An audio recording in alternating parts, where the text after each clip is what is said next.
الحمدللہ والصلاة والسلام علی رسول اللہ رب اشرح لی صدری ویسر لی امری واحلل عقدۃ من لسانی یفقہوا قولی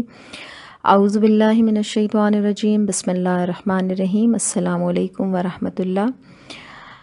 الحمدللہ ماہ رمضان مکمل ہوا، ہم سب نے اللہ کی توفیق سے اس مہینے میں روزے رکھے، اپنی استطاعت کے مطابق عبادات کی کوشش کی، قرآن سے تعلق بڑھایا،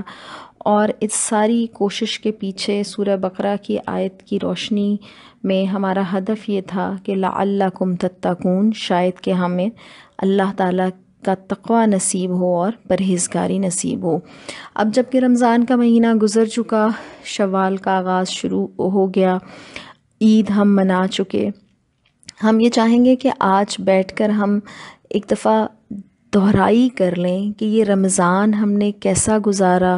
کیوں گزارا، اور اب اس رمضان کے بعد انشاءاللہ ہم نے کرنا کیا ہے۔ تھوڑی سی بات اگر ہم یہاں سے شروع کریں کہ جب اللہ تعالیٰ نے سورہ بقرہ آیت نمبر 183 میں یہ بات ارشاد فرمائی کہ اے ایمان والوں تم پر روزے فرض کیے گئے جیسا کہ تم سے پہلے کے لوگوں پر فرض کیے گئے تھے، شاید کہ تم تقوی اختیار کرو، تو سب سے پہلے تو اس پر غور کر لیتے ہیں دوبارہ کہ اللہ تعالیٰ نے روزے کو فرض کیوں کیا۔ ہم یہ بات جان چکے ہیں یا جانتے ہیں کہ اسلام کا جو اصل مقصد ہے وہ انسان کی پوری زندگی کو اللہ تعالیٰ کی عبادت بنانا ہے، یعنی انسان کس حیثیت میں پیدا ہوا ہے، عبد کی حیثیت میں یا بندے کی حیثیت میں، اور عبدیت یا بندگی اس کی عین فطرت ہے۔ اس لیے اللہ تعالیٰ نے عبادت کا جو تصور دیا وہ یہ دیا کہ انسان زندگی میں ایک لمحے کے لیے بھی اللہ کی بندگی سے یا اللہ کی فرما برداری سے آزاد نہ ہو، اور اسے زندگی کے ہر معاملے میں اور ہر وقت یہ خیال رہے کہ اللہ کی رضا یا خوشی کس چیز میں ہے اور اس کا غضب اور ناراضگی کس چیز میں ہے۔ اور ہم قرآن میں جا بجا یہ پڑھتے ہیں، جیسے سورہ زاریات میں بھی اللہ تعالیٰ ارشاد فرماتے ہیں کہ میں نے جنوں اور انسانوں کو پیدا اسی لیے کیا ہے کہ وہ میری بندگی کریں۔ اب یہاں پر جو عبادات کا لفظ ہے یا ہم نے پڑھا کہ بندگی رب ہے، تو اب اس میں جو عبادات ہیں جن کو ہم عبادات ظاہر ہے کہ سمجھتے ہیں، نماز، روزہ، حج، زکوٰۃ، ان کا اصل میں مقصد کیا ہے؟ ان کا مقصد اصل میں ہمیں اس بڑی عبادت کے لیے تیار کرنا ہے جس کو ہم نے کہا کہ ہماری پوری زندگی عبادت ہو یا پوری زندگی بندگی رب ہو۔ اب عبادات کو فرض کرنے کا مطلب یہ نہیں ہے کہ دن میں ہم نے 5 وقت نمازیں عطا کر لیں اور رمضان میں 30 دن ہم صبح سے شام تک بھوکے پیاسے رہے، مالدار ہونے کی صورت میں ہم نے سالانہ زکوٰۃ عطا کر دی، اور عمر میں ایک مرتبہ ہم نے حج ادا کر دیا، تو عبادت کا دراصل ہم نے حق ادا کر دیا اور اس کے بعد کی زندگی میں ہم اللہ کی بندگی سے آزاد ہو گئے۔ بلکہ دراصل ان عبادتوں کو فرض کرنے کی وجہ ہی یہ ہے کہ اللہ تعالیٰ ان عبادات کے ذریعے سے بندے کی وہ تربیت کرنا چاہتے ہیں کہ اس کی پوری زندگی اللہ کی عبادت بن جائے۔ تو اس پوائنٹ کو ہم نے یاد رکھنا ہے کہ ان عبادات کا مقصد یہ ہے کہ ہم ساری زندگی میں اللہ کی عبادت یا بندگی کے لیے تیار رہیں۔ اب اسی پہ ذرا روزے کو رکھ کے دیکھیں روزے کے سوا جتنی بھی عبادات ہیں وہ کسی نہ کسی شکل میں ظاہر ہو جاتی ہیں۔ مثلا نماز بندہ پڑھتا ہے تو رکوع اور سجدے کرتا ہے اور وہ نظر آتا ہے، حج میں لمبا سفر کر کے جاتا ہے، ہزاروں لاکھوں لوگوں کے ساتھ وہ حج ادا کرتا ہے، زکوٰۃ بھی ایک دینے والا ہے اور ایک لینے والا ہے، اس لیے ان سب عبادات کا حال چھپ نہیں سکتا، ٹھیک ہے۔ لیکن روزہ ایک ایسی عبادت ہے جس کا حال بندے اور اللہ کے سوا کسی اور پر نہیں کھل سکتا۔ آپ یہ کہہ سکتے ہیں کہ سحر اور افطار تو ہم سب کے ساتھ ہی کر رہے ہوتے ہیں، لیکن دیکھیے کہ اگر چھپ کے پانی پی لیا جائے یا کچھ چوری چھپے کھا پی لیا جائے تو اللہ کے سوا کسی کو بھی خبر نہیں ہو سکتی۔ تو یہ ایک خالص عبادت، چھپی ہوئی عبادت ہے جو بندے اور رب کے درمیان ہے۔ پھر آپ دیکھیں کہ جو شخص حقیقت میں روزے رکھتا ہے اور سخت گرمی کی حالت میں بھی، جب کہ پیاس سے حلق جو ہے وہ سوکھ رہا ہو، وہ پانی کا ایک قطرہ نیچے نہیں اتارتا، سخت بھوک کی حالت میں وہ کوئی چیز کھانے کا ارادہ نہیں کرتا، تو بنیادی طور پر کیا چیز اس کے اندر پختہ ہو رہی ہوتی ہے؟ کہ اسے اللہ کے عالم الغیب ہونے پر کتنا ایمان ہے، اور وہ یہ سمجھتا ہے کہ اس کی کوئی حرکت ساری دنیا سے چھپ جائے مگر اللہ سے چھپ نہیں سکتی۔ تو آپ دیکھیں کہ رمضان کے مہینے میں ہم کم از کم 360 گھنٹے روزہ رکھتے ہیں، اور اس 360 گھنٹے میں ہماری اصل میں اللہ کے ساتھ جو ایک تعلق ہے اور اللہ کے متعلق جو ہمارا عقیدہ ہے وہ مضبوط ہوتا ہے کہ اللہ ہمیں دیکھ رہا ہے اور ہم اللہ کے آگے جواب دہ ہیں۔ پھر آپ یہ دیکھیے کہ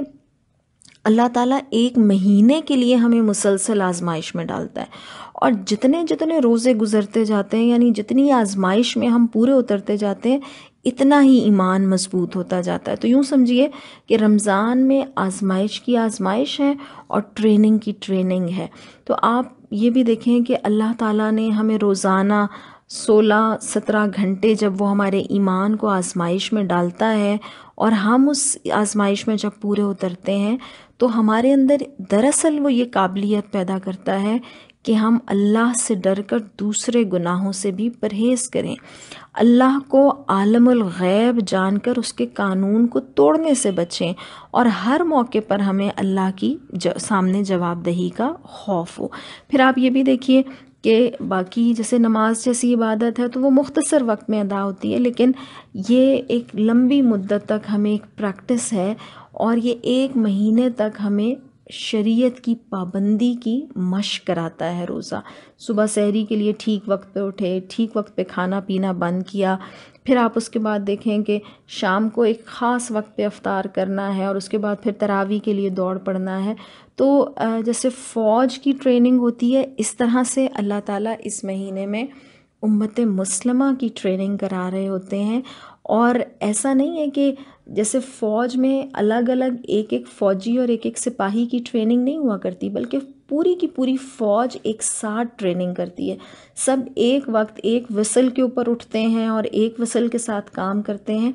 تاکہ ان کے اندر کیا ہو، ایک جماعت کی حیثیت میں، ایک فورس کی حیثیت میں کام کرنے کی عادت ہو، اور وہ سب ایک دوسرے کے ساتھ مل کر کام کرنے اور ایک دوسرے کی تربیت کرنے میں معاون اور مددگار ہوں۔ تو ایگزیکٹلی آپ یہ دیکھیں کہ روزوں کی جو مشق ہمیں اللہ تعالیٰ رمضان میں کرواتا ہے، تو جہاں اللہ تعالیٰ نے ہمیں انفرادی طور پر تقویٰ کی پریکٹس کروائی، وہاں اللہ تعالیٰ اجتماعی طور پر بھی امت کو ایک مضبوط تعلق میں جوڑتا ہے، اور ان کی ایک ایسی مشق کرواتا ہے کہ ان سب کو مل کر اللہ تعالیٰ کی اطاعت کی اور اللہ تعالیٰ کی بندگی کی عادت پڑے۔ لیکن سوال یہ ہے کہ آج ہم عبادات کے یہ اثرات کیوں نہیں سمیٹ پا رہے؟ ہم نمازیں بھی پڑھتے ہیں، ہم روزے بھی رکھتے ہیں،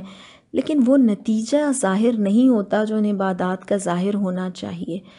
اس کی وجہ پر اگر غور کیجئے تو سب سے پہلی وجہ تو یہ ہے کہ عبادات کے متعلق ہمارا نقطہ نظر بدل گیا، اور ہم یہ سمجھنے لگے ہیں کہ محض چند رسومات کو ادا کر دینے کا نام عبادت ہے۔ جب ہم نے یہ ادا کر لی، یعنی 5 سے 10 منٹ میں اگر ہم نے نماز ادا کر لی، اور 1 مہینے میں اگر ہم نے بھوک پیاس کاٹ لی، تو ہم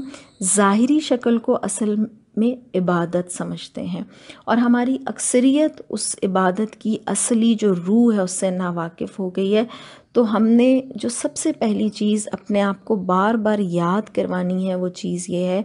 کہ ان عبادات کا مقصد، اور بالخصوص جو ابھی ہم نے رمضان کا مہینہ گزارا، اس کا مقصد یہ تھا کہ ہمیں اللہ کی بندگی کی، ہمیں اللہ کی فرما برداری کی عادت پڑے۔ اور جب ہم نماز اور جیسے روزہ ہے، تو اگر ہم اس کے صحیح تصور کو اگر سمجھ لیں گے تو پھر ہمیں یہ بات سمجھ آئے گی کہ اگر ہم نے صحیح تصور رمضان اور روزے کا سمجھا ہوتا تو پورے رمضان میں تقریباً 360 گھنٹے کی عبادت کے بعد ایسا نہیں ہونا چاہیے کہ شوال کی پہلی ہی تاریخ کو ہم وہ ساری کی ساری بندگی بھول جائیں۔ ایسا کیوں ہوتا ہے کہ چاند نظر آتے ہی تقویٰ اور پرہیزگاری رخصت ہو جاتی ہے، اور خدا کے قوانین کی جو خلاف ورزی ہے وہ شروع ہو جاتی ہے؟ تو اب یہ بات ہم دوبارہ دہرا لیتے ہیں کہ عبادت کا مقصد کیا ہے؟ یا عبادت کا درست مفہوم کیا ہے کہ یہ عبادات ہمارے اندر ایسی خدا کی محبت پیدا کریں اور ایسا خدا کا خوف پیدا کریں کہ ہمارے اندر اتنی طاقت پیدا ہو جائے کہ جس چیز میں دنیا بھر کے فائدے ہوں مگر خدا ناراض ہوتا ہو، ہم اپنے نفس پہ جبر کر کے اس سے بچ جائیں، اور جس چیز میں ہر طرح کے خطرات اور نقصانات ہوں مگر رب اس سے خوش ہوتا ہو، ہم اپنے نفس کو اس کے اوپر مجبور کر سکیں۔ اب اگر اس چیز کو ہم اپنے ذہن میں رکھیں تو پھر ہم دوبارہ چلتے ہیں سورہ بقرہ میں جو رمضان سے متعلق آیات ہیں ان کی طرف۔ سورہ بقرہ کی آیت نمبر 185 میں اللہ تعالیٰ ارشاد فرماتے ہیں کہ رمضان وہ مہینہ ہے جس میں قرآن نازل کیا گیا، جو انسانوں کے لیے سراسر ہدایت ہے اور ایسی واضح تعلیمات پر مشتمل ہے جو راہ راست دکھانے والی اور حق اور باطل کا فرق کھول کر رکھ دینے والی ہیں۔ لہٰذا اب سے جو شخص اس مہینے کو پائے اس کو لازم ہے کہ اس پورے مہینے کے روزے رکھے، اور جو کوئی مریض ہو یا سفر پر ہو تو وہ دوسرے دنوں میں روزوں کی تعداد پوری کرے۔ پھر اللہ فرماتے ہیں اللہ تمہارے ساتھ نرمی کرنا چاہتا ہے، سختی کرنا نہیں چاہتا، اس لیے یہ طریقہ تمہیں بتایا جا رہا ہے تاکہ تم روزوں کی تعداد پوری کر سکو، اور جس ہدایت سے اللہ نے تمہیں سرفراز کیا ہے اس پر اللہ کی کبریائی کا اظہار اور اعتراف کرو اور شکر گزار بنو۔ یہ باتیں ہم نے رمضان میں سنی، ہم دوبارہ اس پہ کیوں بات کر رہے ہیں؟ اس لیے کہ ہمیں اپنے روزے کے اثرات کو اپنی عملی زندگی میں رمضان کے بعد قائم رکھنا ہے اور ان کو چلانا ہے۔ ہم دوبارہ یاد کر لیتے ہیں کہ اللہ تعالیٰ نے یہ بات ارشاد فرمائی کہ اس رمضان میں قرآن نازل ہوا ہے، اور یہ قرآن ہمارے لیے سراسر ہدایت ہے، اور یہ قرآن ہی وہ کسوٹی ہے جو ہمیں صراط مستقیم بھی دکھائے گی اور جو ہمیں صحیح اور غلط کا فرق بھی بتائے گی۔ اس کا مطلب یہ ہے کہ قرآن کے ساتھ لازماً ہم نے جڑے رہنا ہے، اور قرآن کو اگر ہم چھوڑ دیتے ہیں تو یقیناً صراط مستقیم سے ہٹنے کے چانسز پیدا ہو جا سکتے ہیں۔ اس لیے دنیا، اگر ساری دنیا مل کر کسی چیز کو صحیح کہے لیکن اللہ اگر اس کو غلط بتاتا ہے تو وہ غلط ہے، اور ساری دنیا مل کر کسی چیز کو غلط کہے لیکن اللہ تعالیٰ اس چیز کو درست بتاتا ہے تو وہی چیز درست ہے۔ رمضان میں ہم نے جو قرآن پڑھا مل کر بھی اور اکیلے اکیلے بھی، تو بے شمار دفعہ ہم نے اقوام کے قصے پڑھے، بالخصوص جب ہم نے قوم نوح علیہ السلام اور قوم عاد اور قوم سمود اور قوم جو لوط ہے اور حضرت شعیب علیہ السلام کی قوم ہے، تو ہم نے یہ دیکھا کہ ان کی قومیں اجتماعی طور پر یہ کہتی رہیں کہ انبیاء جس چیز کی طرف بلاتے ہیں ہم اس چیز کو درست نہیں سمجھتے، لیکن بالآخر کار انجام یہ ہوا کہ جو چیز انبیاء لے کر آئے تھے وہ درست ثابت ہوئی، اور وہ جس چیز پر ڈٹے ہوئے تھے وہ غلط ہوئی۔ تو میرا اور آپ کا یہ ایمان ہونا کہ قرآن ہی وہ کسوٹی ہے جو صحیح اور غلط کا تعین کرے گی، ایک بات۔ دوسری بات جو اس آیت کے اختتام میں اللہ تعالیٰ ارشاد فرماتا ہے وہ یہ کہ جس ہدایت سے اللہ نے تمہیں سرفراز کیا ہے اس پر اللہ کی کبریائی کا اظہار کرو اور شکر گزار بنو۔ تو یہاں پر یہ بات سمجھنی چاہیے کہ رمضان کے روزوں کو صرف عبادت اور صرف تقویٰ کی تربیت نہیں قرار دیا گیا، بلکہ کیا ارشاد فرمایا گیا کہ یہ اس عظیم الشان نعمت ہدایت پر اللہ کا شکریہ بھی ہے جو قرآن کی شکل میں ہمیں اللہ نے عطا فرمایا ہے۔ یعنی اس روزے کے ذریعے سے ہم کیا کرتے ہیں؟ ہم اللہ تعالیٰ کی کبریائی کا اظہار کرتے ہیں، اور اس نعمت کے حاصل ہونے پر ہم اللہ کا شکر ادا کرنے والے ہیں۔ اور حقیقت یہ ہے کہ اگر ہم کسی دانش مند انسان سے پوچھا جائے کہ کسی نعمت پر جو اظہار کبریائی ہے یا جو اظہار تشکر ہے وہ کیسے ہو سکتا ہے، تو وہ ایسے ہی ہو سکتا ہے کہ اپنے آپ کو اس مقصد کے لیے ہم وقف کریں اور تیار کریں جس کے لیے عطا کرنے والے نے وہ نعمت عطا کی ہے۔ ٹھیک ہے؟ قرآن ہمیں کیوں دیا گیا؟ قرآن ہمیں صرف اس لیے نہیں دیا گیا کہ ہم انفرادی طور پر نماز، روزہ، حج، زکوٰۃ کر لیں یا کچھ اخلاقی برائیوں سے بچ جائیں اور کچھ اخلاقی خرابیوں کو چھوڑ دیں، بلکہ قرآن جب ہم پڑھتے ہیں اور قرآن کی منزلیں جب ہم طے کرتے چلے جاتے ہیں تو سورۃ البقرہ ہی ہمیں یہ بتا دیتی ہے کہ قرآن تو امت مسلمہ کو دنیا کی امامت کے منصب پر لے کر آیا. یعنی آج جو ہم دنیا میں اسلام کو مغلوب دیکھتے ہیں، کیا اسلامی ممالک کے اندر اور کیا ان ممالک کے اندر جہاں غیر مسلم طاقتیں یا باطل طاقتیں مسلمانوں کے اوپر قابض ہیں، تو دونوں جگہوں پر ہمیں اسلام مغلوب نظر آتا ہے اور کہیں بھی ہمیں اسلامی نظام نظر نہیں آ رہا ہوتا. تو ہمیں تو سورہ بقرہ ہی یہ بتا دیتی ہے کہ اللہ تعالیٰ نے بنی اسرائیل کے بعد یہ ارشاد فرما دیا کہ تم وہ بہترین امت ہو جسے انسانوں کے لیے نکالا گیا ہے، تم نیکی کا حکم دیتے ہو اور برائی سے روکتے ہو. یعنی قرآن ہمیں اس لیے عطا فرمایا گیا کہ ہم اللہ کی رضا کا راستہ جان کے خود بھی اس پر چلیں اور دنیا کو بھی اس پر چلائیں. تو اللہ تعالیٰ نے روزے کے ذریعے سے ہمیں اس مقصد کے لیے تیار کیا کہ تم خود بھی اس قرآن کو تھام لو، اور اس قرآن کی ہدایت ملنے پر یا نعمت ملنے پر تمہارے شکریہ کیا ہے کہ تم دنیا میں اللہ کی کبریائی کا اظہار کرو. تو نزول قرآن کے مہینے میں روزہ داری صرف عبادت نہیں ہے، صرف اخلاقی تربیت نہیں ہے، بلکہ اس کے ساتھ خود اس نعمت قرآن کی جو صحیح شکر گزاری ہے وہ یہ ہے کہ ہم اس قرآن کو تھام لیں اور اس قرآن کو نافذ کرنے کے لیے ہم اعلان کریں اور جد و جہد کرنا شروع کریں. آپ دیکھیں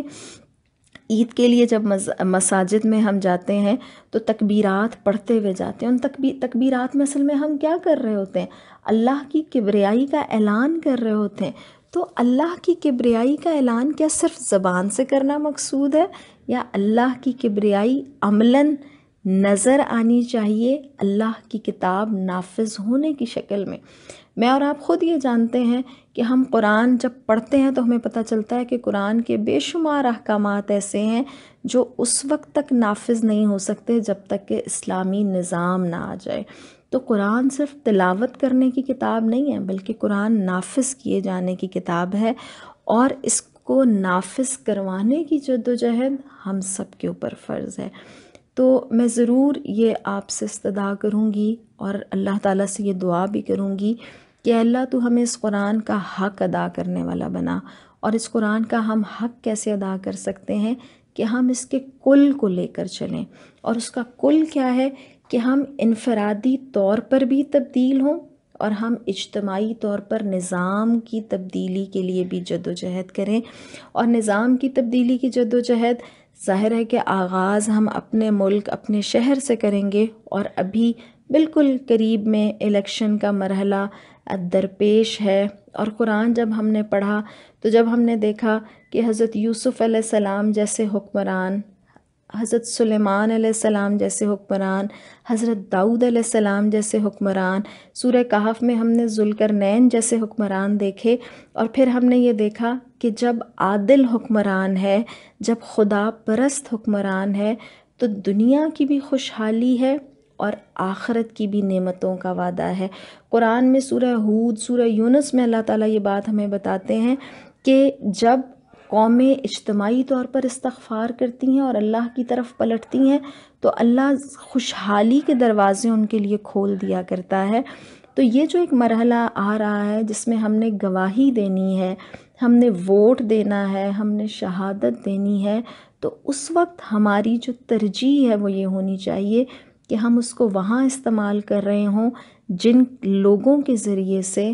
اللہ کا دین، اللہ کا نظام نافذ ہو سکے. اور یقین جانیے کہ یہ بھی ہماری ایک کوشش ہوگی اور یہ بھی ہماری ایک عبادت ہوگی کہ ہم اللہ کے دین کو نافذ کرنے کے لیے جد و جہد کر رہے ہیں. تو خود بھی بدلنا ہے، اوروں کو بھی بدلنا ہے، اور اپنے ملک کو بھی ہم نے تبدیل کرنا ہے. تو رمضان ہمیں محض کچھ اذکار اور کچھ تسبیحات تک محدود نہ کرے، بلکہ رمضان ہمیں یہ سکھائے کہ جب ہم اللہ اکبر کہتے ہیں تو اس کا مطلب یہ ہے کہ حقیقتاً اللہ سب سے بڑا ہے، تو پھر نظام بھی اللہ ہی کا نافذ ہونا چاہیے. اللہ تعالی ہم سب کی مدد فرمائے. وآخر دعوانا ان الحمدللہ.